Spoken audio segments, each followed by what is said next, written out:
ఇంకా 1946 నుంచి 1951 వరకు తెలంగాణ రాష్ట్రంలో అనేక విప్లవ పోరాటాలు, సాయుధ పోరాటాలు, మిలిటెంట్ గెరిల్లా పోరాటాలు జరిగినాయి. వాటితోటే నిజాం సర్కార్ తలొంచిండు. మన హైదరాబాదు నవాబు, రాజ్యంని పరిపాలిస్తున్న నవాబు రాజు ఆయన ఏంది స్వతంత్రాన్ని ప్రకటించుకున్నాడు. 1947 జూలై 31 నాడు ఆజాద్ హైదరాబాద్, స్వతంత్ర హైదరాబాద్ రాజ్యాన్ని అని స్వతంత్రంగా ఆయన ప్రకటించుకున్నాడు. అఖిల భారత సోషలిస్టు పార్టీ నాయకుడు జయప్రకాష్ నారాయణ గారు హైదరాబాద్ పట్టణానికి వచ్చేసి జాయిన్ ఇన్ ఇండియా అనే ఒక నినాదాన్ని తీసుకొని మీరు ఇండియాలో కలవాలని చెప్పేసి, ఉద్యమం చేయాలని చెప్పేసి ఒక కొత్తగా పుంతను మన ప్రాంతానికి తీసుకొచ్చాం. జూలై 15-16 ఆ ప్రాంతంలో స్వయంగా ఆయనే పెద్దలు రామానంద తీర్థ గారు కాంగ్రెస్ అధ్యక్షునిగా ప్రకటించుకొని ప్రజాస్వామ్యబద్ధంగా ఆయన ఒక విప్లవాన్ని ప్రారంభం చేసిండు. జాయిన్ ఇన్ ఇండియా అనే దాని మీద చేసి అప్పటి వరకు నిషేధంలో ఉన్నటువంటి కాంగ్రెస్ పార్టీ స్వామి రామానంద తీర్థ గారి నేతృత్వంలో మొట్టమొదటిసారి కాంగ్రెస్ మహాసభను హైదరాబాద్లో నిర్వహించడం జరిగింది. మేము భారతదేశంలోనే, భారత యూనియన్లోనే మేము కలుస్తామని చెప్పేసి ఒక ఉద్యమం ప్రారంభం అయింది.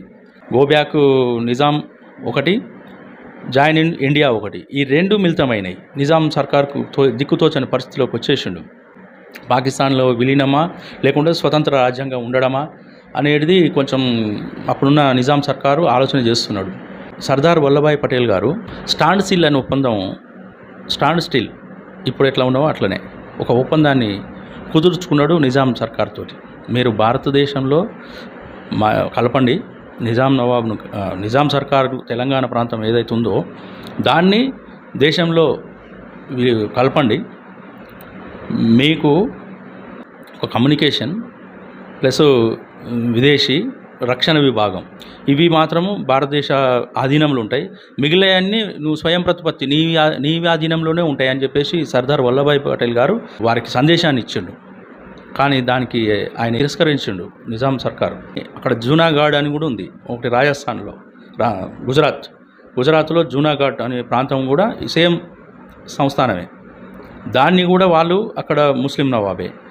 వారు పాకిస్తాన్లో విలీనమవుతామని చెప్పేసి వారికి ఎప్పుడైతే సందేశంని ఇచ్చిరో వారితో పాటు మన నిజాం సర్కారు కూడా మేము పాకిస్తాన్లో విలీనమవుతామని చెప్పేసి ఇవ్వడం జరిగింది. అది తెలుసుకున్నటువంటి సర్దార్ వల్లభాయ్ పటేల్ దాని మీద ప్లస్ ఈ హైదరాబాద్ సంస్థానం చుట్టూ భారత సైన్యాన్ని దించి వారిని నిర్బంధించడం జరిగింది. అప్పుడు నిజాం సర్కార్ నేను భారతదేశంలో విలీనమవుతా అని చెప్పేసి సెప్టెంబర్ 14 నాడు పోలీస్ యాక్షన్, మిలిటరీ యాక్షన్ మన ప్రాంతానికి వస్తే 15 తారీఖు నాడు ఈయన సరెండర్ అయ్యిండు. నెహ్రూ గారి దగ్గరికి పోయి మాట్లాడుకొని ఓకే నేను మీకు సరెండర్ అవుతా అని చెప్పేసి లొంగిపోవడం జరిగింది. లొంగిపోయిన తర్వాత 17 తారీఖు నాడు భారత యూనియన్లో తెలంగాణ ప్రాంతం ఐక్యమైంది, కలిసిపోయింది. మనకి ఎన్నిక జరిగింది 1952లో. అప్పటి వరకు ఎవరు ముఖ్యమంత్రి ఎవరయ్యా అంటే లెవెన్ అనే వ్యక్తి ఒక అతను, ఆయనను భారత ప్రభుత్వం నియమించింది. గవర్నర్గా ఎవరిని నియమించిందో తెలుసా? నిజాం సర్కార్ ఎవరైతే ఉస్మాన్ అలీ ఖాన్ ఉన్నాడో ఆయన గవర్నర్గా నియమించింది.